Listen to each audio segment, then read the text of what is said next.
শিকলে বাঁধা। তোমার হাত যেমন শিকলে বাঁধা, তেমনি আমার মুখটাও বাঁধা ছিল। আব্বা হুজুর আমাকে কসম দিয়েছিলেন, যার ফলে আমি কথা বলতে পারিনি। তুমি মার খেয়েছো।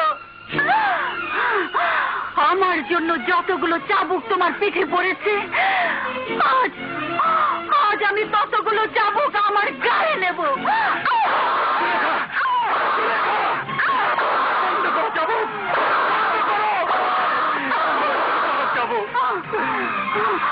আমার কষ্ট দেখে তুমি চিৎকার করতে পারছো, কিন্তু কিন্তু তোমার কষ্ট দেখে আমি তখন চিৎকার করতেও পারিনি।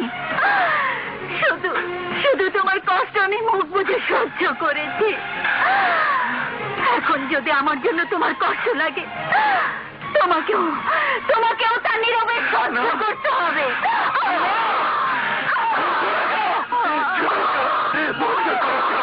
বন্ধ করো, আমাকে আর অপমান করো না, আর কষ্ট দিও না।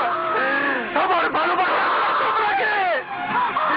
আমিও তোমাকে ভালোবাসার কসম দিয়েছিলাম, আমার ভালোবাসাকে কটাক্ষ করেছো।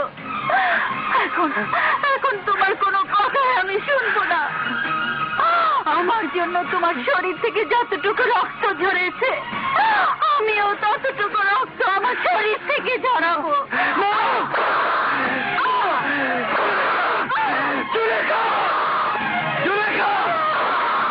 বন্ধ করো, বন্ধ করো চাবুক।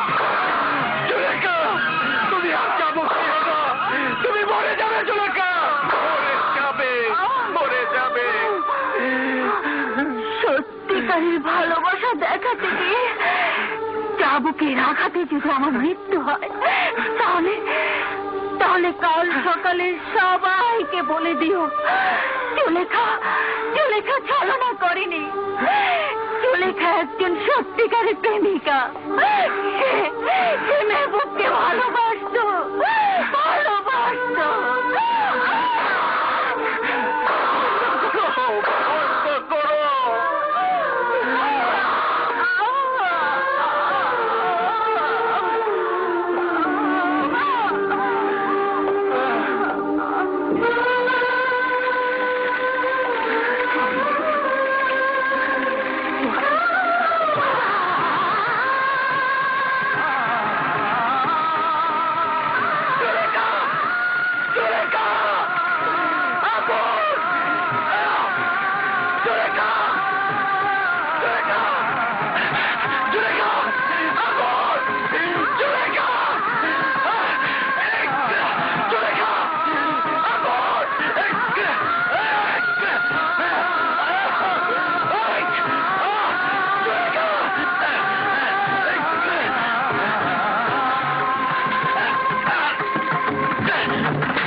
জুলেখা, জুলেখা, জুলেখা, আম্মা যান, জলদি ওকে কক্ষে নিয়ে যান। উঠো, চলো কক্ষে চলো।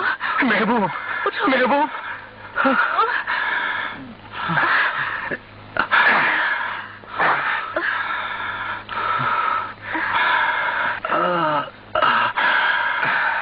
আজ বুঝলাম তোমাদের ভালোবাসা কত গভীর, কত পবিত্র। চলো, আমি তোমাকে বাড়ি পৌঁছে দিয়ে আসবো।